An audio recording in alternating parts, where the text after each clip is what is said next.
Hello, everyone. It's Ten Types, joined by Uncommon Fossil, as always, with the Reasonably Effective podcast episode. This is episode 15, I believe. I think it is. Yeah, I didn't check, but I believe that's where we're up to now. Okay, and how's your week been with Pokemon this past week? All right, it's been a pretty good week. A couple things. I've done some deck building, which is good and bad, right? It can be frustrating, but it's fun to do. So, Arcanine EX deck, which there's some out there. Kind of worked on my own build there. That's a solid deck. Worked on some single prize decks that were just disasters that I scrapped after, kind of wasted a day or two on those. And then put together the last one was a Spidops EX Leafeon VMAX going for the big damage on Leafeon because everyone's forgotten about how good that is, and has the stall option too with Spidox increasing the retreat cost. So kind of it's been which has been okay. Which is an okay deck. I think it could use a little more work, but it's not a bad deck, I would say. And then I also completed the battle pass this week. Finished, got up to tier 50, and that gave me a little insight on the economy in live, which you can. I have a video on that.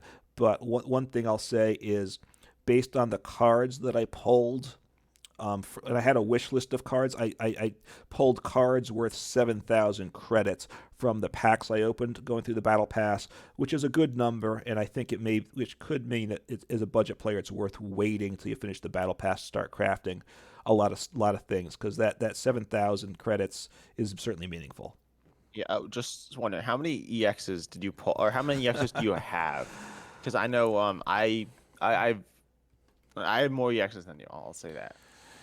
I didn't pull many EXs. And I know for a fact when I got through tier 25, I hadn't pulled any EXs at that point from the packs. I think I pulled like four in total, maybe from all. You open like 70 packs or something. So I was not hitting EXs They're not at all they're all. not all they're not all Scarlet and Violet though, right? Or Uh, there's 70 are Scarlet and Violet. I think they're like right. The free battle pass is only Scarlet and Violet packs, and then the premium pass, the bottom level row is a mix of expansions. So, but I think you get like 70 from just Scarlet and Violet. I pulled maybe four or five EXs in total, I would guess, by the time I was done. So not a lot. So I didn't get that many, and a lot of the wish list, the EXs are the expensive ones, so I didn't get a lot of results there. But amongst the rare, like the rare cards, is where the cost came in to be meaningful, because to craft a rare is like 4 or 425 depending whether it's a hollow or not. So that's where most of the value came in for me. How much are all the different EXs the same cost? I'm trying to see, but I can't craft any because I have too many. You have too many. Yeah, I mean, I've been crafting a number, so they're mostly 600. I think some, as long as it's the base art, it is. I'm not sure about like the ones from the special releases, right? The What? promos. Oh There are yeah. a couple promo only ones. They might be a little more, but yeah, the cost of the EX is still, it's much cheaper than the V's, and a lot cheaper than the V Max or V Stars. So that helps for sure with craft. At this point, I can. I mean, obviously, you've migrated, I've migrated, so we have a good number of resources. But it's certainly obtainable even without that. I think to craft all the cards you want for an expansion, which I don't think we could do in PTCGO within that 3 month period. You couldn't trade for all the cards that you wanted. I don't think from a new Yeah, set. you'd never for me, I remember I'd get um I'd get the like new deck, say it was Palkia, Arceus, Hmm. Giratina. I got them one set after. So Right. at that point they're not anywhere near as like new. So Right. So I do think the new economy in live is more budget friendly, which is good to see. yeah. How's your week been going? It's been going pretty well. I haven't actually been playing as much Pokemon. I've been a bit burnt out, but I've Hmm. been doing well, burnt out with playing the game, but I've been messing around with some other stuff. I've been making tier lists, lots of tier lists. I'm sure my viewers are so happy about that. I'm gonna make less tier lists, but um yeah, I've been enjoying making tier lists because they're like fun and easy, and just silly content. And then I have some like bigger videos planned that I've worked on. Some of them I haven't worked on most of them, but with my like year like having like a more free time. I'm gonna have more free time coming up, so I'm excited to be working on more projects. And I've been like thinking of those ideas and stuff. All right, good. Yeah, I mean, there's like an ebb and flow to Pokemon of engagement, right? Kind of things are more fun and fresh at times. Part of this week, I was kind of been looking around for decks to play at times. Kind of at times, it gets a little stale, I think. So everyone goes through that. Yeah. Also, obviously there was the European Championship or something. Right. That was like a week or two ago. And there were decks from that, and I was looking at those. And I was playing the Gardevoir deck, and it just whenever I play Gardevoir, it doesn't work at all. And even the Arceus deck, like I don't get some of the plays in the Arceus Duraludon list. Like, why does it play Lost City? To me, that doesn't really make sense over like Crystal Cave, which is so strong. Yeah, I mean that one's a bit odd. To me, I I, heard someone saying that like there oftentimes when a deck will have only like one solid answer to Duraludon, and you can get rid of it, but like or the I mean it Alolan does. Vulpix V Star, but like I don't know. Right. I'm not fully convinced. I feel like Crystal Cave will provide a little bit of value in every matchup. Um because the damage output actually is lower than like it was like before Scarlet and Violet, the amount of damage decks were hitting was much higher than it is now. Now Yeah. most decks aren't like one-shotting you.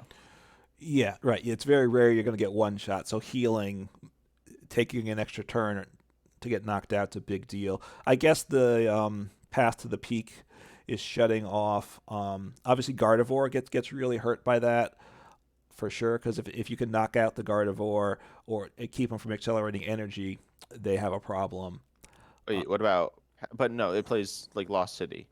yeah, they probably can bump it, correct. But if they Oh, can't yeah. bump it though, right? I mean, if you put it down, No, but what's Lost City do to oh, Lost like good? City. Oh, yeah, no, it doesn't. You're right. I'm not sure what that's Um, there for. So good. yeah. I mean, obviously you could like Sorry. Lost Zone both the Gardevoirs or something, but at that point you're probably winning anyway if you're like carrying multiple EXs. Yeah. Um, I don't know. I mean, it's like a good card, I guess, but I don't know. I've heard some people like say various things, but I haven't heard like a super convincing argument yet.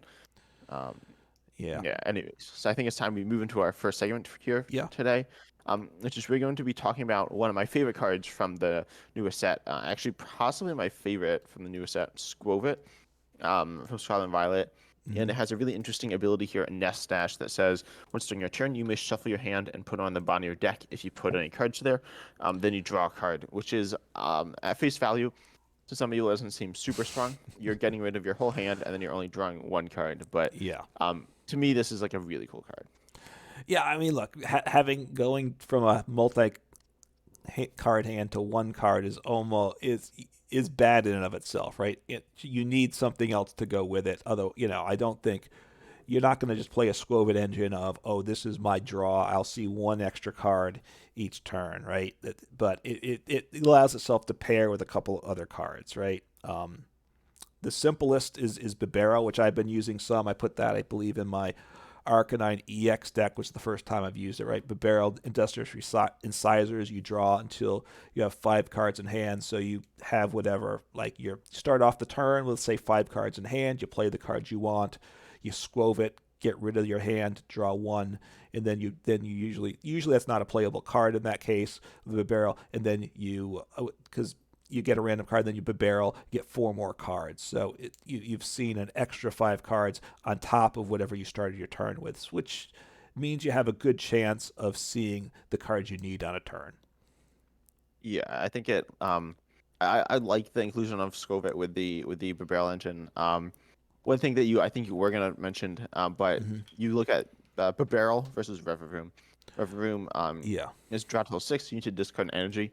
And that does not from your hand though to use its ability, and that doesn't really work with Skwovet because if you Skwovet, you need to hit that energy. If you don't hit that energy, you Right. can't use Revavroom. So that's part of why I think a lot of the barrel engines, or maybe like half the barrel decks in the game, are choosing to run Skwovet.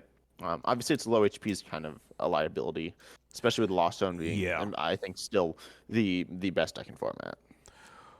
Right, been playing. Yeah, I mean, right. River, and I tried River Room even obviously without Skwovet with the Arcanine EX because you're Magna Base and getting the discard, and I just River Room just wasn't working anyway. I gotta say, but yes, playing up against Lost Zone, having a 60 HP card on the bench, right? That's half one, right? The Sableye. Yeah, Sableye it does does which is 120, 120. so it's taking out that and what, and then is Manaphy 60 or it's 70, whatever, Manaphy's 70, but or they're it, doing it, yeah, it's not great to have 60 HP right now. right. And I was playing it in the Oinkalone deck, and what the Lechonk is that like 40 HP? Chonk, I don't think Lechonk's 40. I think No, it's more than that. I thought it was like 70. I'll check. it's 60 or 70, so it's 70 probably, Yeah. um, which is the worst attacker, but you probably want that, yeah. But even they put 60 on Skwovet, they put 60 more on a man if you're playing that, which protects you from the Radiant Greninja and Lost Zone, or they put 60 out of the 120 out of a barrel. So it hurts in that regard. But Lost Zone is just difficult, right? And Sableye, it just gives headaches. But they can't get that until they get 10 in the Lost Zone, so that's part of it too. You're hoping they can't. It's a bunch of turns where they can use Sableye's attack. Yeah. But I definitely like it in that. But I think the more interesting combo Hmm. is with Altaria, which is a really interesting card. Stage one has a really powerful ability that says Tempting Tune. Once during a turn, you may search your deck for a support card, reveal it, and put it on top of your deck. And then, of course, you go ahead and you Skwovet, draw straight into that Altaria. Or that card you put into the support you drew, put on the top of your deck with Altaria, you draw into that, and you play it. This can be anything. It can be a research. It could be boss. But obviously, if you get a research, then you can just, it's kind of like a different version of a barrel. Hmm. When you compare it to just playing a research straight out or playing a barrel, obviously it automatically gets your hand down, so you're not like getting rid of any cards, which is really nice because Hmm. oftentimes you play like lots of research and then you have to research away some very important cards, which can cause you to lose the game. With Skwovet, you're saving your cards for later, which can be very, very important, and I think that's one of the better parts about it. But then, of course, the best part, in my opinion, is pairing it with Mustard, specifically Single Strike Mustard that says you can only play it if it's the last card in your hand. Um, Right. but then you search your deck for a single strike Pokemon for single strike mustard, and put it onto your bench, and then you draw 5 cards. Now, Rap Strike Mustard goes from the discard pile, which is a bit more awkward to use Hmm. in the early game, but it's still playable. And I think it's really interesting with this combination that is relatively easy to set up. You need a stage one that is level ball searchable and a basic that's level ball searchable. And then you've got your insane engine set up, which draws 5 cards every turn, which is certainly fine. You do lose your hand, but you draw 5 more. Um, and Hmm. then at the same time, you also get to put a very powerful Pokemon into play. Probably Beedrill, Cinderace. There are other options as well. Yeah, I mean, it is good. I think it's more high roll than the barrel, I would say, because I if you mean, yeah, but because with it's not mustard, that much. well, you probably want to attack with the single strike Pokemon or rapid strike, but usually single strike, especially it's easier to work with. So that means you can't get it into play till turn two. Of course, assuming you're attacking with an evolution anyway, you can't attack till turn two the other way. But so but You barrels, can't attach to the Pokemon, the single strike Pokemon turn one. right? It's a bit awkward to use, but you do have the Altaria as a pivot, which is actually really nice. Yeah. Honestly, like I think Altaria Skwovet, even if you're not going for mustard's worthwhile. And then we should probably talk about Brandon as well, which is a supporter that I don't think is super strong, but you could play it in this like mustard's or this like Skwovet Altaria style deck. Hmm. You can only again use it if it's the last card in your hand. Draw a card for each bench Pokemon, both yours and your opponent. So actually I misread this last time that I saw it, but you can draw a solid chunk of cards. You're probably drawing maybe 7 cards, which is actually pretty good. That being Hmm. said, you probably rather like a research. Research is almost always going to be at least as good, if not better. But I think Brandon has some value. Well, there's a lot of decks that want big benches in the game, right? And you may also. So there's a good number of chances you'll get more than research. So and if you're playing it with Altaria, you could put in like at least one Brandon, right, and have the option of which one you put on top. Um, yeah, I think so. I don't know if it's really worth it. Obviously, it's only good once you set up, and also you'd probably rather just do you'd probably rather do a like a mustard. I think obviously it's like a different type of thing, but I think you'd rather use a mustard. Right. I mean, if you're in the case of just drawing cards like Brandon or Research, the barrel gets you a lot of the way there, so it might be the safer play. I think Altaria, to get the mustard, you need that, that pinpoint card where it's the only one in hand, and mustard obviously fits that bill well. And I haven't used Skwovet with Altaria at this point. I certainly will at some point. I've just started using it with the barrel, so which is a solid engine, right? I mean, you when this kind of set review was taking Skwovet as being the best card in the set. Is that right? Oh yeah, of course. Of course. Right. So, Um, so for it to prove itself is that I know we're not competitive IRL players, but we probably need to see a viable competitive deck that's using Skwovet as part of its engine. We're not there yet, but well, yeah, I think we may we've still seen get there. we have seen in Arceus Giratina, which is a very strong deck, still one of the best decks in the game right now. Sometimes runs Skwovet. Any deck that runs Babel sometimes runs Skwovet. Okay. Yeah, I think it's going to become bigger though too, as people get used to it more. Right. Obviously, Lost Zone's still super strong. The whole Curly engine's strong, although Giratina with the stage 2 is just proving to be a little clunky. As you said at the start, although I think it's better than you give it credit for, but it still has its downside. Yeah, which engine? The Curlia with going into the Uh, Gardevoirs yeah. being the stage 2 is kind of the sticking point for that deck, I think. Yeah. Oh, and the Gallade. I think the Gallade's very strong. I haven't been playing it, but I think it's Mm. super good. Yeah, There's some nice options there, but look, Skwovet's very good. Not so sure it's the best card in the set, but it's a very strong card. Paired with something else. I guess Bibarel Altaria. I'm not sure there's much else you'd want to pair it with, right? Yeah, I don't think so. I mean, it's like an okay card in I think Control. I can't think of a specific like synergistic card though, off the top of my head. Like Yeah. something like Snorlax pre-rotation could have been good, but we Hmm. don't have it anymore. I mean, there probably will be some other cards, a card or two that comes out in some later set that compare with Skwovet. So besides the current options, keep it in the back of your mind because I think it will have another partner at some point. I gotta imagine before it rotates. Yeah, I definitely think so. But I think it's time to move on to our next segment. Yep. This is we're talking about some other cards. And this is based on card design because I enjoy talking about card design, and looking at the unique designs of other cards. But today we're going to focus on some not like the top, the not the best of the best, but still some interesting cards that I think have some unique design aspects, and also not ones that are the most stand out because people like to look at like all the top cards, but they're talked about so much that there's more to say, but it's not as important as talking about some of the other cards. And people like to say that average card and sets are just like generic and bad, and I think we're gonna look at some of those and talk about if that's like really true. So, Hmm. do you wanna start us off? Sure, I'll start things off. And we'll start off with Ursaluna, a stage 2, which was in a Katie control deck that you had made a video on. I don't Yeah, which is for a like a challenge Gym leader video, which is challenge. yes.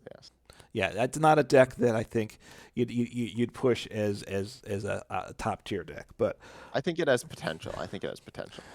so within that, you played the Ursaluna, a stage 2, 180 HP. So it's a stage 2, which that adds its clunkiness, but um, and it does have bulky bump attack. Does 200 for 3 energy. You discard 2 energy for the Pokemon.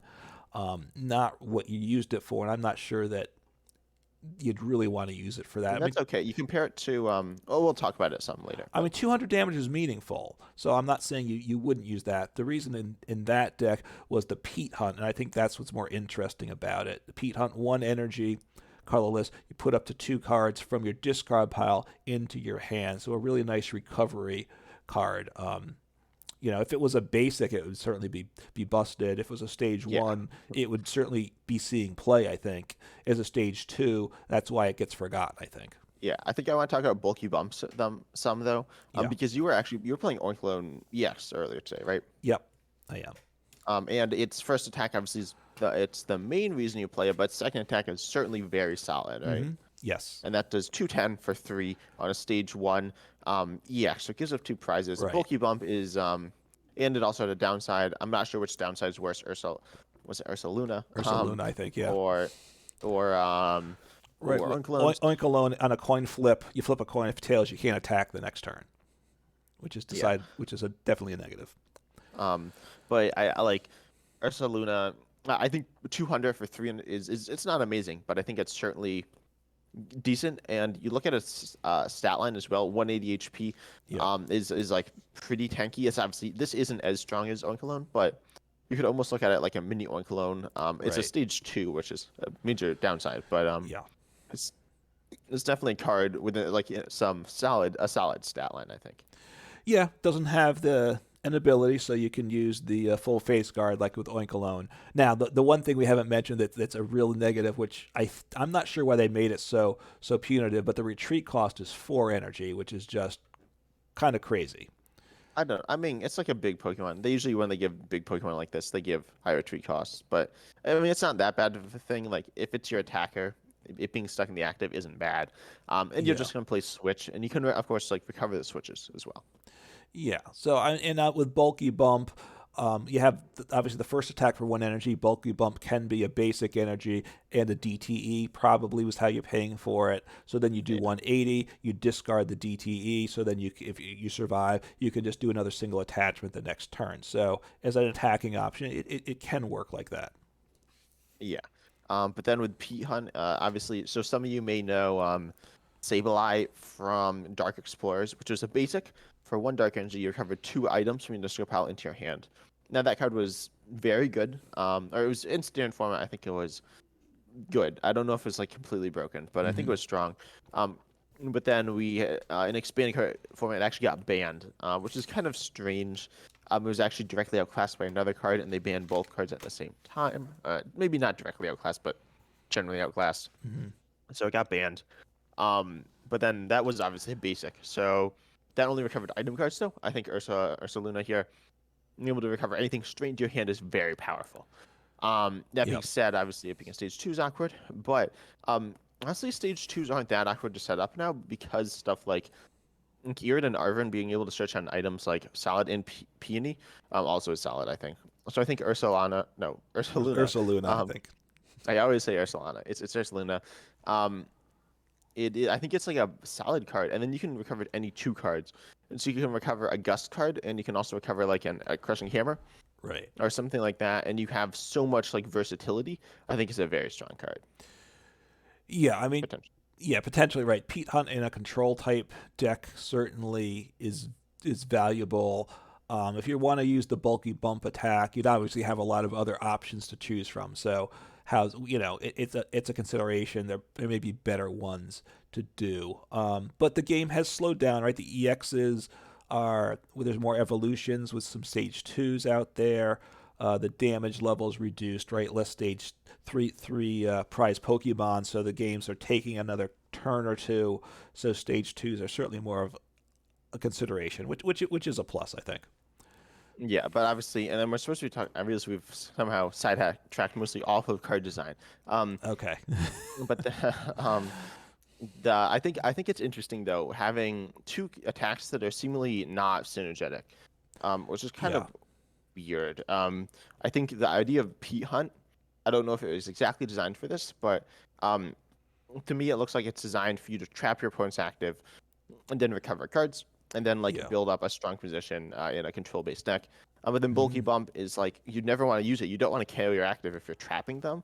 And Ursa Luna is never going to be able to sweep your opponent's whole board, even if you like build up. Like it's not doing massive amounts of damage and living hit after hit. Like you're just gonna I don't know. Bulky bump seems like a strange inclusion on this card. Hmm. Um, it feels a little weird. Yeah. I mean, you're almost never going to even knock out a V Pokemon. I guess with Choice Belt you can, Yeah. but that's a lot of pieces, right? You've got to have the stage 2. You get your 3 energies. One's probably DTE, so you're down to 180. Choice Belt gets to 210.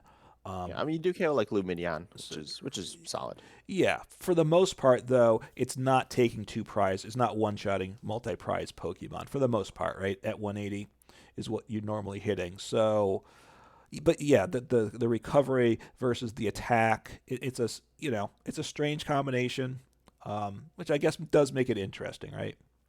Yeah. One thing I want to say is that actually I believe in Pokemon's design philosophy. Mm-hmm. We notice that a lot of people say single prizes are just like really bad. Um, and in some senses they are. I believe Pokemon actually designed single prizes to be paired against other single prizes. So in their mind, I think they're thinking that Bulky Bump is like one-shotting everything. No, that Uh, Ursa Luna is not getting one-shotted, but in reality, Bulky Bump isn't one-shotting everything. It's one-shotting some things, but not certainly not everything. yeah, Um, and it's more importantly gonna get like one-shotted all the time. By pretty much not every deck in the game, but many decks have a solid ability to one-shot it by following their main game plan. Um, yeah, so I think, and as I said, I think Pokemon is not thinking about it like that, even though that's, or they're trying to, like, they almost test the single prizes against single prizes, mm-hmm. and then the like V Maxes and V Stars and EXs against each other, and they're balanced in that way, which like kind of throws things off. So the one thing I'll say, if that's the case, what they need to do in terms of alternate formats, which we've talked about, not going to dwell on here, if they think about single prizes versus single prizes, they should have a single prize only format in live. Yeah, I would say, yeah, which would be a I think nice that would make plus. sense. I think a lot of people would enjoy that if that was out there. Yeah, I think it would be simple and it would be fun. But That is, and in terms of alternate formats, that's pretty much the simplest they can go, but it's not bad at all. Yeah. yeah, all right. So that's I think you covered enough ground there. Did you want to give it a score out of 40 like you do, or no? By the way, No, I need more time for that, I think. okay, we don't. You have all your four categories, and No, well, let's just do the let's not out of worry four about that. stars. Let's do out of 4 stars. I'll give it no, what do you think? Do you have an Out of idea of out of design wise, I'll give it Yeah. three stars. I think it's Yeah. interesting, I got I think potential. it's 3 stars also. I think it's like solid. I think it's strong enough to be 3 stars as well. Okay. Um, so should we go on to Sharpedo as the next card? Sure, let's talk about Sharpedo. So I think should I introduce this one? Sure. Do you want me? Why don't you? Because by the way, did I choose all these? I think I chose all these. You might have. I said Yeah, one, and I think you crossed that one off the list when we were done. Not that yeah, I I'm think it bitter. was. Yeah. Okay, so Sharpedo here is from Evolving Skies. This might be the oldest card we're looking at. And this one caught my attention when it came out, actually. Um, so it has 120 HP, 1 HP cost. It's water type, lightning weak, no resistance, all normal stuff. This is stage 1. Its first attack, taunt. For 1 colorless, switch one of your opponent's bench Pokemon with their active Pokemon. And then for water colorless, Jet Bite. Does 120, and then during your next turn, this Pokemon can't attack. So, obviously, this card has not seen any play as far as I'm aware, right? Not that I know of. I mean, Jet Bite is just not very good, right? It's an evolution, 2 energy, 120. It would be pretty borderline if that's what it was. And then since you can't attack the next turn, I mean, you just don't want to attack with this period, right? Yeah, I think the only way it could see play in standard format is gonna be with taunt, which honestly isn't awful. I believe we've seen this attack a number of times, in very similar effects. We've seen better versions of this though Mm-hmm. on basics. But you could use this in the Zora control style deck to gust something and trap it. Yeah. This is a great way of doing it. It's not a great way, but it's an okay way of doing it, I think. Yeah, I mean that's kind of where you throw it in. Obviously, it's a control card, probably Zor Arc as an option. It's a colorless energy, so it can get tossed in with whatever other cards you want in the deck. Um, but it's I think there's better options to do something like that probably anyway. So it's certainly not a card that I anticipate seeing a lot of play. Yeah, and it's been out for quite a while. But Yeah. you might remember when I told you that I wanted to include this card on this podcast. I said I had a special reason for it. Yep. And yeah, I didn't tell you what the reason was. Do you know what the No. reason was? Have you figured out? Guess. I'm making you putting you on the spot here. Putting you on the spot. Was this the Sharpedo? Like, was it in a Zoroark deck of yours or in a No, GLC deck? yeah, I've never played this card. Okay, so I have no idea. Okay, so as you and I have talked about, like personally, many times, Pokemon is not just a card game, right? Right. It's a part of a bigger picture. Every Pokemon is it's a Pokemon. It has various attributes, Yep. I guess personality type stuff, things like that. And so Sharpedo is obviously based on like a shark and like a torpedo. Hmm. Um, and so you see that obviously, I think the idea of what they were going for, and this is actually really interesting, is that they're trying to encapsulate that like idea of the Pokemon within a card, not just in terms of its attacks, like Hmm. boring stuff, like oh it's fire type, it does like burn, but no, it has encapsulates the idea of the Pokemon. So what I think that they were trying to do here was they're trying to have it simulate like a shark like hunting down something, which like Okay. is kind of what they do. It taunts to like trap their prey, and then jet bite to just like destroy them. And then this again gets back to the fact that I think they're testing them against. They're like thinking about it as single prices. They're like, wow, 120. That's just gonna obliterate them, which it doesn't. Um, Right. but I think the idea is that you use taunt, you bring up some Pokemon, some like moderate Pokemon, Hmm. and then go in with Jet Bite and just obliterate it. The idea of like hunting down your prey, and I think that's what really like piqued my interest in this card. Okay. I mean, obviously, if you can like gust up like the Bibero from the engine or something, trading prize per prize and making your opponent's deck not function properly could have value.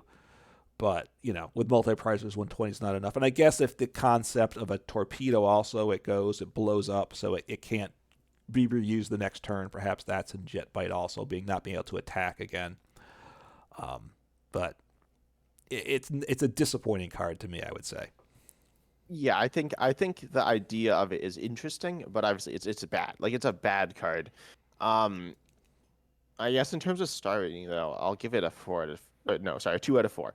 Okay. Because I think it's like I like the idea of it, and as I said, it's the card that when I was looking at cards, I don't know why I was looking at this card, but I was, and I might have been looking at it for Zor. Oh, I think we had a, oh no, we did use this. We had a thing where we drafted like sets, Okay. and then we played only cards from that set. So this was a Zora control deck I played from Evolving Skies. Okay. And I'm gonna give it a one. I think it's like a 1.5 star. So balance off your two with a one because this is kind of the card that's to a certain extent random jank that are a lot of cards in the deck, as people say. It's just a card that's probably never gonna see In the play. set. Right in the Uh, set. Sorry, yeah. yeah. But I do think that it's important that Pokemon tries to get like the idea of the Pokemon in the in like a card, right? Because Yeah. I think that's like because it's Pokemon's both like a media franchise and like a card game, which I guess the card game is part of the media franchise. Um, Right. But yeah, no, I think it's very important that they put these ideas in. yeah, it's not just cards for the interactions of the card game. It can be approached that way, but it's functions on a lot of levels, which is meaningful to people. So I think yes, I would agree about that. Yeah.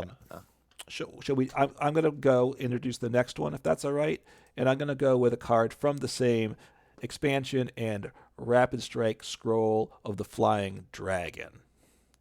So this is a tool which can only be attached to a Rapid Strike Pokemon, or or I Can guess be attached to I it. guess it Right. could be attached to anything, but nothing that's but it can't use it unless it's a Rapid Strike Pokemon, right? The Rapid Strike Pokemon this card is attached to can use the attack on this card. You still need the necessary energy to use this attack. It gives the meteor attack for a fire lightning energy. Discard 2 energy from this Pokemon. This attack does 90 damage to one of your opponent's Pokemon. Um, so, if you compare it to something like what Radiant Greninja does already, now it's 3 energy, but that's to 2 Pokemon, so Yeah, and it's 90. probably easier to pay as well. Yeah, I mean, I guess if you're in a Lost Zone engine with Mirage Gate, you can power it up 1 turn, but I would think you have better options than trying to do this, right? Yeah, like Radiant Greninja. Exactly. So, I don't know. I mean, these scrolls, both rapid and single strike, are cards that it's an interesting concept, right? With the battle styles that came out, with these scrolls that they can use, but the hacks they gave them weren't particularly good. Which again, this one falls in that category. 90 damage to 1 Pokemon for 2, and you have to discard the energies too, because if you could have like a tanky Pokemon, which obviously there's like V Maxes and such that could use this. do 90 to whatever you want, and then and then tank hits. But the fact that you're losing your energy each time isn't good, and also the rapid strike energy doesn't pay for this energy cost either, right? It's two, but it's fighting and water, right? If I remember. Yeah. So it's just that's one of the weird things that like this is it just doesn't have synergy with the rapid strike package really in any way. I suppose you can use it. And that's the same typing. This is where you look at like typing stuff. So Mm-hmm. it has the same typing as some of your favorite Pokemon, Blaziken and Zeraora. Yeah, Um, but like this is still bad, right? it is. I'm trying to think. Are there any rapids? Yeah, Blaziken, Zeraora. Um, there's not like a dragon type that's rapid strike, right? There is. So this is actually this came out in Evolving Skies when Dragon type Pokemon were reprinted. Yeah, And do you know which one this was intended for? I'm You should blanking. know. Well, is It's Rayquaza or is that a single Yeah, it's strike? Rayquaza. Okay, No, so Duraludon's Rayquaza. a single strike. Okay. Rayquaza's the rapid strike. So I guess so. This is like an alternate attacker for Rayquaza, I guess. But Yeah, you probably just want to attack with Rayquaza because that's just better. yeah. I think it's very clearly designed as an alternate attack in Rayquaza, which is like kind of weird. Of course, it does have like somewhat similar ideas. You are discarding energy just like the Yeah. Rayquaza. Um, and you can power it up. You can Flaffy plus attach a fire. But that Hmm. being said, this is kind of weird. It doesn't have synergy in terms of attacking. It does cover a different aspect in terms of like sniping. Yeah. 90 snipe could be worse. It does certainly KO Pokemon. A lot of some like set up Pokemon. Of course, this is as we said from Evolving Sky, so it's an older card Yeah. in the current stand format. It was at the same time as the Inteleon engine, which this KOs both the Sobble and the Drizzle. It Right. also KOs Ralts and Kirlia, and Hmm. KOs and also of course KOs pretty much any evolving basic, such as Bidoof, any number of Hmm. other evolving basics as Yeah. well. I mean, it one shots any level ball searchable Pokemon. Yeah, Is a way to think of it. which isn't like the worst thing in the world, but I don't know. It's a bit of an underwhelming card, and it feels a bit strange. Again, not it's not an awful card, but I don't know. It misses the mark in my opinion, especially with its like, it's strange. Because when you look at a card like Rayquaza VMAX, right? Hmm. It's obviously it's a rapid strike card, but it doesn't Yeah. really have synergy in the rapid strike package except for, it is searchable with Octillery, so it does seem playing Sylveon, but it's Rayquaza is not really looked at as a rapid strike card. No, it normally doesn't. Right, Sylveon Box, partly for the ability to discard and draw four, could, was something to try out, but you weren't getting the energy paid for that you needed particularly well. So, I mean, and Rayquaza was one that there was hype about, but was disappointing. So, I guess if Rayquaza had become a viable deck, this would have been a tech in some of those decks, I suppose. But Yeah. since Rayquaza flopped, then this really just didn't have a place to belong. Yeah, I definitely think this is like, yeah, I don't know. One thing I don't like about this that I definitely don't like is that's intended for one specific thing, Hmm. and I think that's not generally a good idea. You want to give the players freedom to do what they want. Obviously, you can guide them in some direction, and Pokemon often does. We saw that Flaffy and Rayquaza very intentionally, came out in the same set to be used together. Um, but they didn't have to be used together, right? We've seen Flaffy in Hmm. all sorts of various decks, and in fact, we've seen Rayquaza not with Flaffy as well. So like, but this is really very much intended to be used with Rayquaza, and it's strange. I feel like it's a bit of a letdown.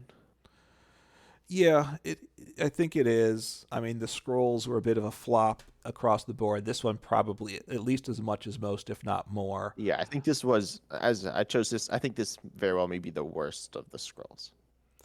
Yeah, I mean, as we were talking about it, actually the single strike one to pair with Duraludon could be an option. But talking Either about of them. There are multiple strike scrolls that could be paired with Drowdon. so yeah, so this is you know, again, I think it's like a 1.5 star, I would think. Yeah, I'd say it's like a one. Yeah, I'm not sure if it's. I give it somewhere around that as well. Okay, I'll take the two. You can give it the one, and we get to 1.5 again. Well, it's three. Are we adding them up, and now it's 3 out of 4? Is that the way you're doing math here? Apparently, I don't know. I'm not sure where we're at. Well, Okay, so what's the next card on your list? should we stay with the tools cards and do Yes. everybody's favorite justified gloves? Um, unlike like this is a card that can get used with any Pokemon, which is one of the things of the tool, right? Usually a tool should be have a lot of things to pair with, right? The one exception was things the badges, but that was a special case, right? So justified Yeah. gloves, it's a whole series of gloves. I don't even remember what they are. Most people don't, right? I think it's hunting gloves, weeding gloves, fire resistant gloves, crushing gloves, spongy gloves, cleansing gloves. Oh, I forgot. Obviously, justified gloves. I've forgotten something. That's I just don't remember. terrible. So there's a pair of gloves for each of the 8 types, right? So this one, Oh, digging gloves you digging and rubber gloves. gloves and rubber gloves. I forgot those. So justified gloves. The attacks of the Pokemon this card is attached to do 30 more damage to your opponent's active dark Pokemon. So a way to do 30 more damage to one specific type, which I guess in theory has value. If you're really concerned about one particular matchup, you need that extra 30 damage. You could put this on. But this came out. Was this right the set before Choice Belt came out? No, this is a little. This is Chilling Reign, so it was. I mean, Chilling Reign was the second set of the year. Okay. So first of all, it came out like the beginning of the next year, so there was a bunch of time. All right. But oh, and I specifically chose Justified gloves because a few of the gloves, I believe, cleansing gloves and spongy gloves, have actually seen niche amounts of play, and they're the Right. best ones. And then certain other ones have just seen. Well, okay, all the rest have seen no play, but because they're like there's some that are just the hit types are like really atrocious, like fire resistant gloves or weeding gloves. Like you don't ever want those because fire and grass are just really bad. Yeah, I remember the spongy gloves, right, is a way to like knock out a starting Yeah, you could Sobble or something with some little cheeky attack, right, for yeah. 30, and then you'd knock out the Sobble, I think, was kind of You the. you do it was with Greed and VMAX. You'd like take extra prizes and then Okay. you'd like KO Sobbles for like lots you'd like it was really questionable. It was, but it was played unlike this, which I mean, look, somebody tried it on something, but unless you have to be worried that like dark is your big problem, and you in 30 more damage fixes the matchup because you're not going to try.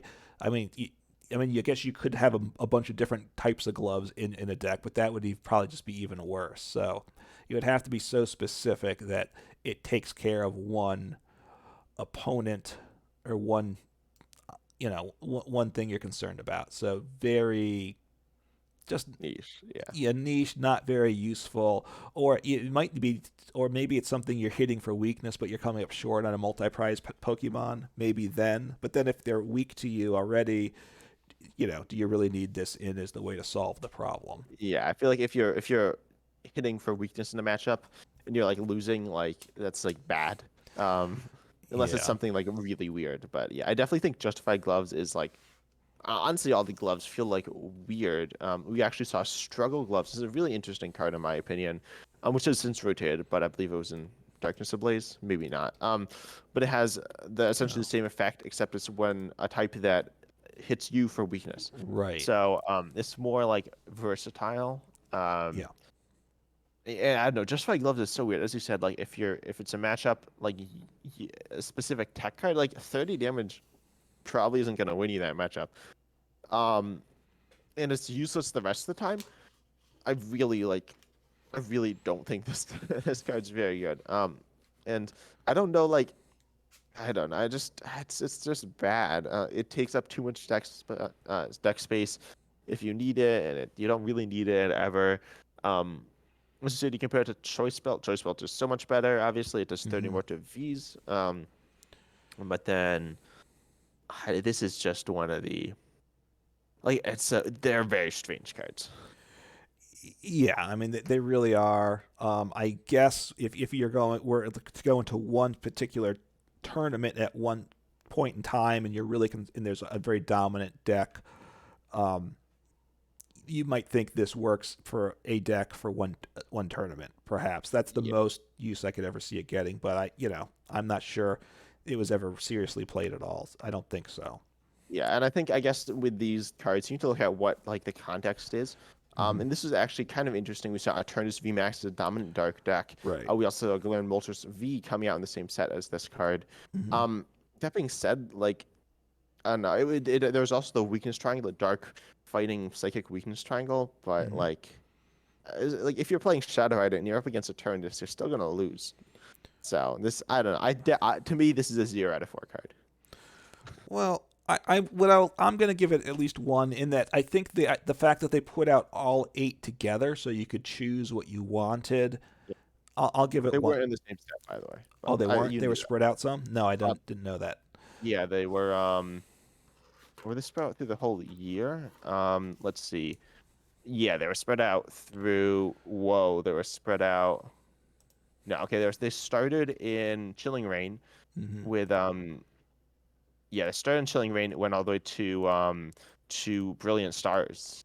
Okay. So it was a whole year Yeah. So, in multiple blocks. which that part's odd. I will say for sure. Um. So look, but I still think, in a sense, they're meant to be taken as a whole, right? So giving people those choices isn't terrible. So I'll give it one star. But Yeah. Uh-huh. I know they're weird cards. We make fun of them, like because it was every new set you'd see new gloves, then we'd make fun of them, like so yeah, yeah. I mean, yes, I mean these really, yeah. Just there's not much good to say about it. I will agree with you on that. I think we're agreed about that. Yeah, You want to introduce another card for us? sure. So I'll talk about hopefully you don't have a certain order you want us to go in because I'm not necessarily following that. No. Um, so we'll talk about actually probably the best card and the only new card on this list, Cyclizar, from of course Scarlet and Violet.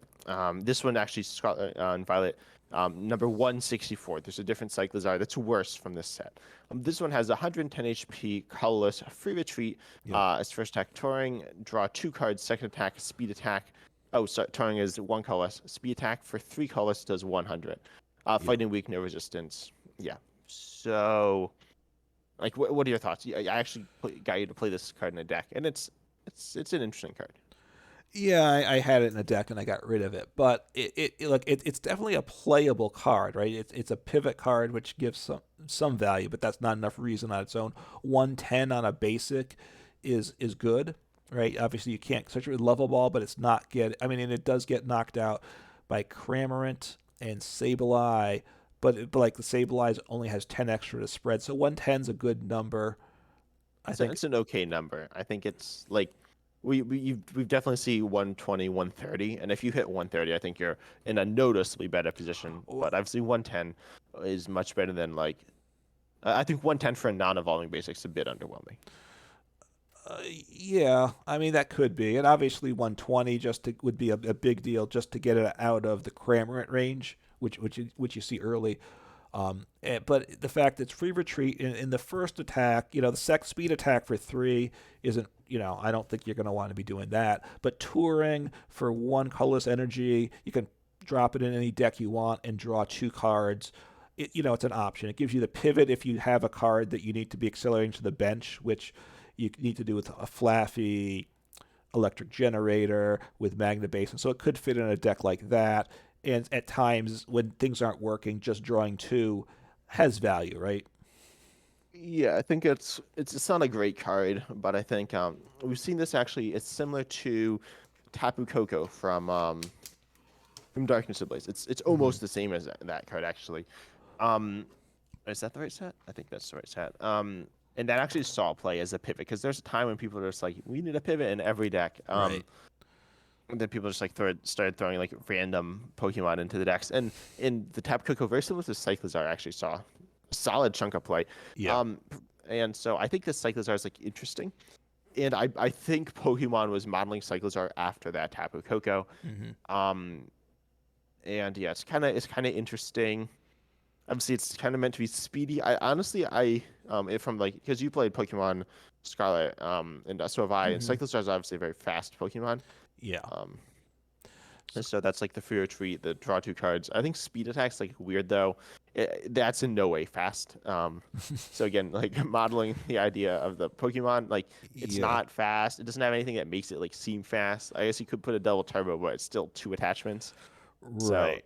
I don't really know what's going on with that, but yeah, Yeah. If they want a speed attack, you should be able to play it and attack with it the turn you put it on the board, right? Well, you can do yeah, touring attack, but that's not doesn't have speed in the name, so that part doesn't make so much sense. But yeah. I think it's that you're like seeing, like you're touring different like locations and you're like seeing more stuff. So you like see more cards, mhm. maybe. And It's kind of weird. I guess so. And touring, right? You're on like a your motorcycle tour going around the countryside, and that's kind of what you're doing, I guess. Just checking out the scenery. And I guess in a sense you're checking out scenery because you're not taking any prizes, right? You're not advancing your win condition. So Yeah, I suppose I'm not yeah, sure. Um, so it relates a little bit to the Pokemon. It certainly is. It's a card that's can be playable, right? It's one to keep in mind. Um, it's an option for decks. yeah. And I think this is probably like the best. It's the most like easy to play Pokemon or card that we're looking at today, other than Skwovet. Obviously, Skwovet's like better than this, but um, Right. I think this is to me. I'll give this like a. I'm still gonna give this a 2 out of 4. I think it like it's the best in terms of Hmm. playability, but it's a bit boring still. I'll give it a 3 because I think it's a solid. It's a consideration at least, and I like cards that are considerations. That don't that and honestly most of the time you're going to say no to it, but that's okay, right? There's a lot of cards. Most of the cards shouldn't be particularly good, and but at least they should be worth thinking about, and that falls in that category for me. Maybe I think like it's. I think it might be a bit too weak. Okay. Um, like it has potential to see play because it like fills a vacuum of something that Hmm. not many cards do. But it's still inherently it's not a particularly good card either. In fact, inherently it's a bad card. It's not a. It's I no. I don't agree. It's not a bad card. It is a bit generic, but touring is a But you never want useful to use it. attack. It's not like good to use. It's like I've essentially lost the game, Well, but I'll use this. Well, hopefully you're not losing the game, but obviously it's a deck that you need a pivot card, which obviously it's a consideration for. And if you can't do anything else that turn, you're drawing 2 cards, which is a plus still, right? Hopefully you're using the attack early in the game, not late in the game. I will, Yeah, but I feel like it's usually like, oh, I haven't set up because usually you want your energy on your like attacker. That's So true. I mean, it's like Tapu Koko, which saw some play, and occasionally you use the attack, but you didn't want to use the attack, right? yeah, So, how high or not you rate it, I mean, I guess it's a 2. It's is what I'll say from my standpoint. yeah. And then I think it's time we move on to a different. I'll move on to the last basic Pokemon we're going to talk Yeah. about today. That being Mawile from Battles. Oh, this is the oldest card we're talking about. Mawile from Battle Styles. Yeah. A single strike Pokemon, and this was obviously one of the first single strike Pokemon coming out in Battle Styles, with 2 attacks, 90 HP, Fire Weak Grass Resistance, 1 retreat. Its first attack for 1 metal, powerful Vice, 20 flip coin if heads the defending your opponent's active Pokemon is now paralyzed. And then a piercing strike for 100 for 3. This attack isn't affected by weakness, resistance, or any effects on your opponent's active Pokemon. So this is kind of a weird card. It is. I mean, it's not a particularly good card. Single strike Pokemon were supposed to be the big hitters. This is certainly not that. Piercing strike, I guess. Hey, we can use that to solve the flying Pikachu problem. All you gotta do is get 3 energy on, like a whole lot of turns in a row, and you can win the game, right? As you get 1 shot each time. But I don't know what the point of piercing strike is. Do you really need to hit through effects on abilities with this card? Not I think really. Pure Strike is there as a it's a thematic one in terms of the fact that single strike obviously has the idea of doing big damage, but then we've Mhm. also seen the effect of hitting through effects numerous times in single strike. We saw it with Mhm. single strike Urshifu Yeah. VMAX. We saw it with Drowdon VMAX. We've seen it with there's a scroll of piercing as well, Yeah. which has the same effect. So I think that's the idea here as Okay. this like secondary mechanic. Kind of like how Rapid Strike's main mechanic is like spread, I guess, and the secondary mechanic is like switching or Mhm. something. But Mawile encapsulates that secondary effect, Okay, fair I enough. guess. And then also, of course, is colorless. So the single strike types are dark and fighting. So you can, of course, use any energy on piercing strike, including single strike energy. Right. So I think this is Mawile's secondary attack is meant to embody the single strike element of the card. Okay. Right. And if you get three single strike energies, you're doing 160. But again, for all the work that takes, that's certainly underwhelming there. Powerful Vice for 20. Now it's a metal energy, which isn't what you really want with single strike for the most part. But doing 20 obviously isn't much. Paralyzing is a very powerful effect, though. If they can't get out of it, they can't do anything the next turn. Not a coin flip. I mean, We it do have has. Glimwood Tangle. Yeah, and if it was paralyzed for one energy without a coin flip, I think that would be too powerful, right? It would be too much of an option just to toss in a lot of decks. So I think the coin flip is appropriate for paralysis, because paralysis obviously is much worse than confused, right? They can't retreat out, they can't do Yeah, anything unless they can evolve or switch. yeah, So so the first one is okay, but obviously you're kind of flipping your coin and hoping, and then you're doing that, I guess, while you're setting up a bench to do something better the next turn. I guess you can see some use that way. yeah. I think to me, in terms of card design, Powerful Vice represents the obviously like the idea of Mawile. We've seen various attacks like Hmm. this before in Mawile, where it's like paralysis or just energy disruption, and the idea of like again like trapping your opponent with its mouth on its head. I don't really know what Mawile is. I've seen some stuff. It's a very strange Pokemon, but I think the idea of the first attack is to get the idea of Mawile across, where Hmm. you're trapping something, you're paralyzing it. Um, and then it could be again a similar idea to Sharpedo, where you then you paralyze and then you piercing strike to like punish your prey. But I think it's actually the first attack is there to represent Mawile, and the second Hmm. attack there is there to represent the single strike mechanic. Okay, that could be. I mean, because there is the Mawile that was played in the one Lost Zone deck to stop retreating, which obviously is similar in some ways to paralysis. Yeah, and also it and we see this other Mawile which also does something similar. But the Mawile, the one that sees playing the Lost Zone deck, also with its attack tempting trap, for one color says the defending Pokemon can't retreat next turn, and also it takes 90 more damage Right. on your next turn. So this is the same idea of trapping something, and then you get to then you're like punishing your prey. And we even see that idea in the V Star with its like gusting. Hmm. So I think that's the idea of trapping your prey. Again, similar to Sharpedo, I think it's actually implemented more so across a wide variety of Mawile cards. Okay. And I think that's the first attack. Although that first attack obviously doesn't have any synergy really with it. Single strike. I can't think of any other like metal single strike cards. I Um, get Duraludon, right. I guess, Duraludon is right, but is the one that comes to mind, and which obviously is in because the metal, but it has metal in its attack metal cost. and fighting, right?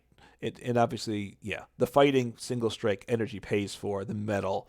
Um, Single strike energy does not. It has whatever the other secondary single strike energy that covers all types, but Mhm.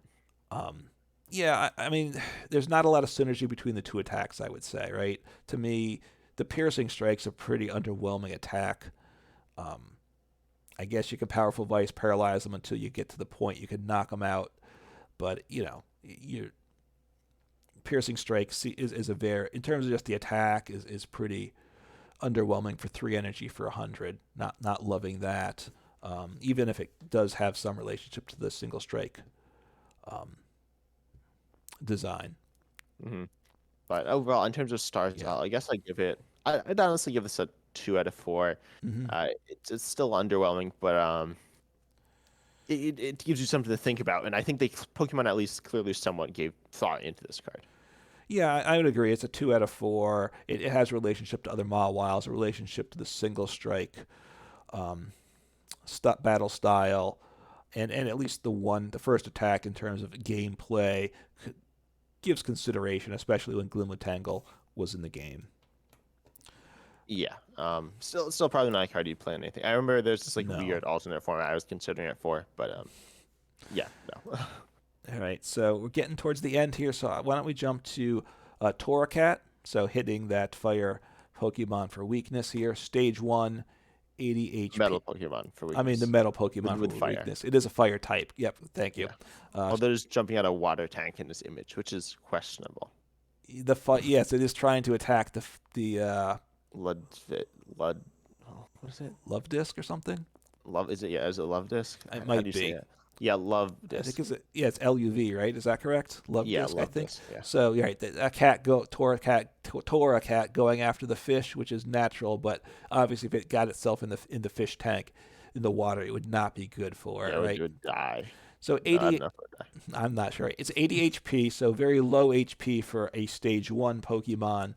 It has 2 attacks, Gritty Claws for 2 fire, 40 damage during your opponent's next turn. If this Pokemon has full HP and will be knocked out by damage from an attack, it is not knocked out and its remaining HP becomes 10. So that's really the main use for the Pokemon. It's got Combustion for 3 energy, and you get All fire as well. all fire. And when you get 3 energy on a stage 1, you get the 70 damages, which is exactly what you're hoping for in a situation like that, right?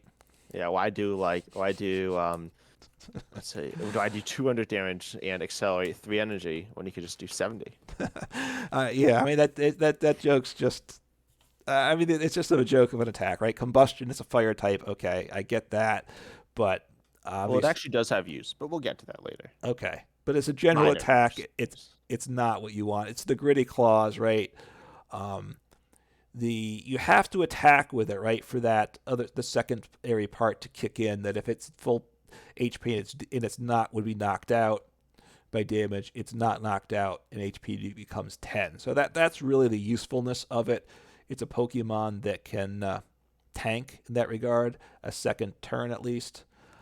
You have to attack for this to count. It's not just an ability, so it's not like you could have it in the active and share away the energy and not attack the next turn and kind of just keep it sitting there. You have to get 2 fire on each turn without damage to do it. I guess you could build a Magna Basin, Armor Rouge, Cheryl deck and just Yeah. hit 40 indefinitely, but I don't think that's going to go No, very but far. then wait, did you not look at the card I told you to look at before? No, I did not. What was Never that? mind. Never mind. We'll get to it in a second. It's All right, whatever. you let us know. The one thing obviously you can't Magnum Mason to Torracat because then it will not have full HP, and then Right. the effect will not happen. Yes. Which is obviously that takes away the whole point of the attack. Um, Oh, now you can play Radiant Serena in the deck too. Then Magna Basin, Radiant Serena, heal it off. Let's Yeah. go. All right, go oh ahead. no, yeah, you do that. No, so okay, the card you're supposed to look at is so this is a stage 1 Torracat, which we'll into Incineroar, right? Okay. So there's an Incineroar from that set, which I told you to look at, Yeah. and then Well, you I told was me in talking to you earlier, passing. and you're like, huh? And then I was doing yeah, something else at the time. so Okay. look at that card and read it out for everyone. Incineroar from Silver Tempest, All right. and actually, Which is the next card deck in the Silver Tempest set. So this is what it evolves into. So instead of our 170 HP for a stage 2, that's a much healthier number. So it's got 2 attacks. So this is not the one you care about. I'll say it first. Flare Shot does 180 for 2 and discard all energy from this Pokemon. yeah, So not not too bad. bad. No, it's not bad. But then Secret Attack, choose an attack from one of this Pokemon's previous evolutions and use this as an attack. So I guess Yeah. I'm. Oh, and do you also have the Litten pulled up, or should I read it? Why don't you read it off? I don't have it here. Okay, Litten, the basic, with the sack reprisal, it does for 2 fire. Well, for 1 fire it does 10, but for 2 fire you do 20 for each damage counter on this Pokemon. Obviously, Litten having 70 HP. If you somehow have 60 damage counters on you, Mm-hmm. you can go ahead and you can hit for 120, which isn't awful, but it's hard to pull off. But then if you have the whole idea with this thing, so you go ahead and use Incineroar, Secret Attack to copy the Torracat. You do some damage, 40, not a ton. But then they hit into you, they obviously can't KO you because that's literally the whole effect of the attack. Right. And then now you have 160 damage damage on you. Right. And you do Litten and you copy Reprisal, and then all of a sudden you hit 300. What was it? You had 160, so you hit 320 damage.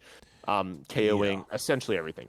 Torcat's attack plus Litten's attack, copied by Incineroar, will KO anything, assuming no like weird stuff. Okay. Yeah. So it's like right the Empoleon from the theme deck that copies stage 2 that copies the previous attacks. So you just need one energy, which is quite nice. So you know, wow. I mean, wow. Getting this set up though and making it work certainly seems problematic. But that's kind of, you have a stage 2 and now you want to have the basic stage 1 and the stage 2, so you're having to evolve turn by turn. No rare Rare candy. no rare candy. So but look, it's a nice, I appreciate options like that is what I'll say. I don't think it's going to be very good, but it's interesting, I guess. Yeah, I remember you and I both we talked about this in the 3 hour long Silver Tempest set review we did back in the Okay. day. All right, I've blocked that out of my memory, but Yeah, go check that out if you want to watch something really, really. If you think the podcast is too exciting, go check that video out on my channel. 10 types, subscribe. it's on. That's right. It's on yours. I don't. I participated, but it's not on my channel. So I mean, I guess with this, in terms of card design, we're having to consider the package of all three cards, right? Not just the Torracat. Yeah, yeah. Um, so obviously it's a fire Pokemon. They have the little fire in like all of these attacks, all of the on all the Pokemon, I think. Wait, what? They have like Wait, combustion. It's flare shot, so getting the fire theme there. And naming it secret attack to copy an earlier attack, that's not bad because that's what's one of the cards that's covered up. So gritty claws, cats got their claws. It's gritty because it, doesn't get knocked out. I think it's a nice idea. Is what I'll say. Yeah. Probably not very successful to play, but that doesn't mean it's not a good card design. And cards like this in sets, I think, are a good thing.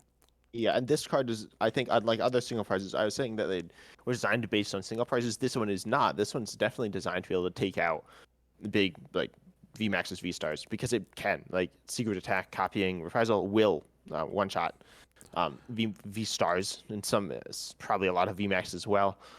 One issue is some things can hit through this. Too many things, unfortunately, for this card. And then, of course, as you said, it's like so awkward to set up. But I think this is like a really cool design card. I think the one thing I don't like, though, is obviously the idea of secret attack. It's to copy the previous evolutions. But then you compare this to the Empoleon. So tell us about the Empoleon a little. Right. Or if you forgot, I can. I mean, it copies the attacks. I'm trying to think now. It has its own attack that's also useful, which also discards its energy, right? Yeah, it's pretty much the same thing. I think that By one the did way, 130. This does 180. yeah, Empoleon was obviously older. It was a Cosmic Eclipse, but then there was also colorless attack cost, which is nice. Now the attacks you could copy. One of them hit the bench, right? Did it do 100 to the bench? I'm trying to remember now. To the bench, and you discard energy attached to Right. that I mean, Pokemon. it only cost one energy to do that. So, A copy, yeah. the copy one, right? You wanted to use it from the stage 2. I think that was on the stage 1. I think it was multiple energy on the stage 1. Yeah, 3 water on the stage 1. So you didn't want to do that. You wanted to copy it from the stage 2. So it was a very useful attack. And then the other on the basic hit into. It did something extra if it hit into a basic. Was that correct? Yeah, it did 80 damage, and if it was a basic, they couldn't attack next turn.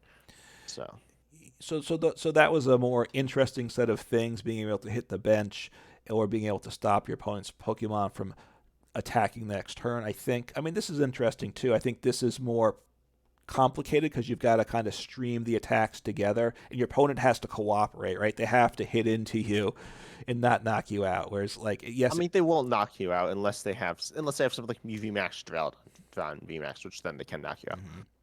well, I mean, if you're looking to take a knockout on a multi-prize Pokemon, yes, correct. Yeah. And obviously at the time there was goons and things like that, or the Intelligent Engine was still around, so if they pinged you, Oh with yeah, something like that that, that was you're bad. knocked out also. That was probably the bigger issue, right, at the time. Yeah. Oh, and by the way, also combustion. I said I was going to mention that secret attack can copy combustion. Doing 70 for one on a stage two, it's not great by any means, but it's okay.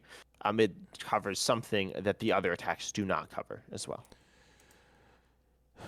Yeah, I mean, there's certainly times that would be your best option for the attack. Um, Yeah. Although, again, if you have to use gritty claws to be protected from being knocked out the next turn, it's Yeah. not an ability. So you probably even then would rather do 40 if you're not damaged to not be knocked out the next turn. Yeah, Gritty Claws is very good, but I think there might be very specific times when combustion could be better, Mm-hmm. especially if you need to take like an important KO. Right, to get the KO, or if your opponent's damaged you, then right, you don't have much choice. Now you could Cheryl, of course. Well, and you could also, yeah. So one of the things, if they hit into you, you could just use Reprisal. Like if they did like 40 damage to you, Reprisal's not doing more than combustion. Right. But then, yeah, you could Cheryl. You can literally, one thing you can do is you can Gritty Claws Cheryl every turn. Um, Yeah. and now you are actually only doing it for one energy, and that's Mm-hmm. a semi-viable strategy. Obviously, 40 per turn isn't great. I think you could put in Defiance Band or Choice Belt to be hitting 70 every turn with Gritty Claws. Right. A secret attack having Gritty Claws. So I think it's like it's interesting. But I don't like that you really it's intended to go one way. You're intended to gritty cause into reprisal.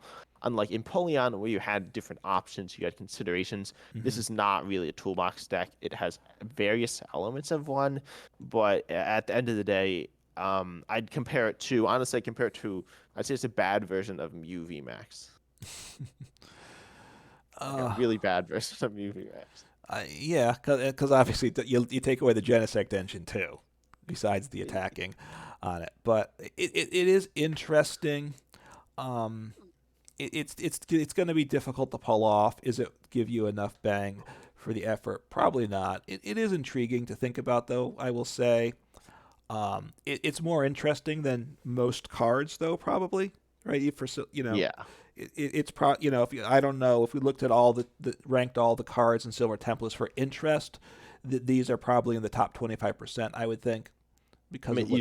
easily. So There are a lot of that's like boring ones. yeah. But then I think this is a 4 out of 4 for me, I guess. Not like an amazing 4 out of 4, but I think it's a very interestingly designed card. Hmm. Even though it's a bit underwhelming in terms of like power level and it's awkward to use, I think it's a cool card. Okay, and I'll give it a 3 out of 4. It could be a 4 out of 4. It's right around there, that area. It's a very nice set of cards, right? Obviously, taken of itself, it would be a lot lower. Yeah, yeah, definitely. And then I think it's time to move on to our last card. Yes. An interesting one that actually is in one of the starter decks. We have Kingdra from Lost Origin with its ability. First of all, its attack. It has 150 HP, Water type, Stage 2, Lightning Hmm. Weak, retreat cost of 1. For Watercolorless, you can do Hydro Splash 130, pretty generic. Yep. And then it's actually very interesting ability, Seething Current. Once during your turn, you may have either player shuffle their hand and put it on the bottom of their deck. If that player put any cards on the bottom of their deck in this way, they draw 4 cards. This is essentially a Marnie for one player, a judge for one player. Yeah. And obviously the idea is that generally you can have it as an edging card for yourself, but you can also have powerful disrupt or moderately strong disruption on your opponent at the same time. Or not at the same time, Hmm. but with the same card. Right. It's in the Palkia starter deck. Is that correct? If I remember right. Yeah, with the other Kingdra. Right, which I think we want to talk about that some too because they both evolve some Seadra. But look, it is a nice card in that deck. Most of the time, I found you want to use the 4 to draw for yourself to try to get some new cards, but the disruption for your opponents, it's a nice option for sure. So that ability is good. I think the fact it's on a stage 2 is appropriate, right? I think on a stage 1, it's too good of an ability. So the difficulty of a stage 2, I think, makes it balanced. Hydro Splash attack 130 for 2, generic there, but Yeah, it's not. I'd say it's bad, but it's not the worst. right. I mean, you want it there for the ability. If you need to attack with it at some point in the game, it's not the worst thing. Is kind of the way I would look at it.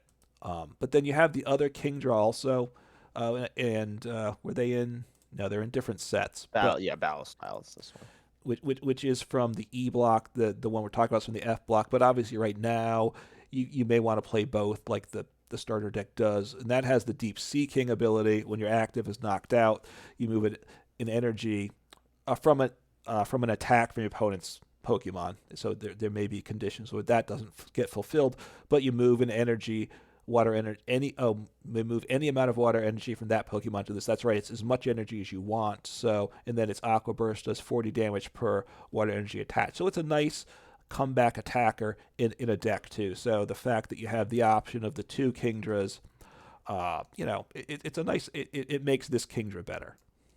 Yeah, I think it's interesting. As you said, these are very different when they came. This was came this the Kingdra with the attacking Kingdra Yeah. came out at the beginning of the E block, so it's Mm-hmm. barely survived rotation. Versus Yep. the other Kingdra is a relatively new card, near the end of the F block, Right. so over significantly over a year later. Um, but to me, like obviously the attacking Kingdra, you can all use that in a water based deck. This other Kingdra though, I think it's a solid engine piece. Mm-hmm. And you can obviously get it up relatively easy with Irida. Yeah, you get the Pokemon, you can get rare candy to get it evolved in one turn if that's what you want. I will bring up here in terms of card design the fact that obviously the cards are based on Pokemon and they get repeated time and time again, and you get multiple copies, multiple versions of the same card playable at a time. It is interesting. I think that's a design element, big picture, and it makes things more interesting, right? You have two Kingdras that you can put into the same deck potentially if you want. That just makes the game a little more interesting in general. Yeah. Oh no. Yeah, and I was looking if there are more multiple Sharpedos, and there aren't. Oh, there are. This other one's bad. So, and it's just completely different. It does 70 for two for Dark Colorless on a stage one. Okay. Whereas obviously with the Kingdra, there is value in having them both in the same deck. Might not be what you want to do, but certainly it's not. It's a consideration if you're putting this Kingdra in, to have the other Yeah. one. Now for it's a Oh, bit. Go ahead. sorry, one more thing about the fact that there are two. Interestingly, if you're familiar, so one, I'd recommend you actually play the Palkia starter deck if you have not. It's Yeah. kind of bad, but it's kind of interesting to see how it works. Hmm. And also, really interestingly, so Seadra, which obviously evolves into Kingdra, has the attack Swim Freely, but only the newer one, the one from Lost Origin. Um, but then this allows you to accelerate water energy to it with Finneon, which has synergy with the older Kingdra. So we see that the older Kingdra has synergy with the newer Seadra, giving it more options, which is interesting. It's the same thing you were saying, but I think I agree that it is very cool. Yeah, I think it makes the game more interesting. And I do think that the designers of the cards, they take a lot of care with things, and they're aware of these things. And you get these synergies for a time period, and they go away, and it's part of what makes the game interesting. And cards like this, it's an option for a deck. It's not the greatest card, it's not going to make the most powerful deck, but having these type of options and pulling things together makes the game as a whole a lot more fun and interesting. Yeah, I think it's a really, really unique card. And also in terms of this is another design aspect that we haven't even talked about much at all. Although we have talked about a few disruption-based cards. In fact, Hmm. Ursaluna, Sharpedo, Mawile, and Torcat all have disruption elements. Yeah. But Kingdra has very clear disruption elements, very direct disruption elements. Yep. And I think all these cards have actually balanced disruption in a really nice way where it doesn't feel too oppressive. One of the interesting things about Pokemon is control. And does Pokemon actually design control specifically to be in the game, which is really weird Hmm. because in some ways they very much do. As we've seen Pokemon such as Sableye or Rangu with attacks, they're very much control-based attacks. Or even like Durant, right? Durant Mill. Yeah. It's not exactly control. But it's It's similar, obviously right? kind of It's it's an stopping you from alternate playing the when game. yeah. And stuff like Galarmine, right? I mean I don't think when Pokemon printed Right. Galarmine, they're like this is only for Leafeon VMAX and VMAX a year later. They were definitely thinking control. Um, Hmm. so and some people find this very toxic to play against, very understandably, because it's not the most fun, especially if you just can't do anything all game. But I think this element of disruption is very like fair. Forcing your opponent to draw only 4 cards isn't that bad for them, but it can hurt them a lot as well. So I think it's very balanced. Yeah, and in this case, you have the option of helping yourself or hurting your opponent, right? Depending on the situation. So I think that's a nice element to it. In the control aspect, Pokemon, I think they want it to a limited extent, but not too much, because obviously you see in expanded where things get to be a problem. That's where they'll ban the control cards, right? Because it can be overwhelming. So I think they want control Yeah. as a niche aspect that a few people play, but I don't think they'd be happy if like 25% of the people are walking into an event with control decks either. Yeah, I think like when you look at control of the bands and expanded, I think probably 95% of the bands are control cards. Yeah, that seems to what I would say. It's along those lines. Just because and obviously control with like all the extra choices becomes very powerful. But what they do, obviously, the card designers like control as an option because there are cards that get put out that clearly have control as their main focus. So Pokemon, people don't like control, but they like it. Pokemon likes it to an extent. And people do like control some also, right? Everybody's interested to see what Sanders' latest deck is. Them, right? You don't want to run into it necessarily, but everybody wants to know what he's been up to.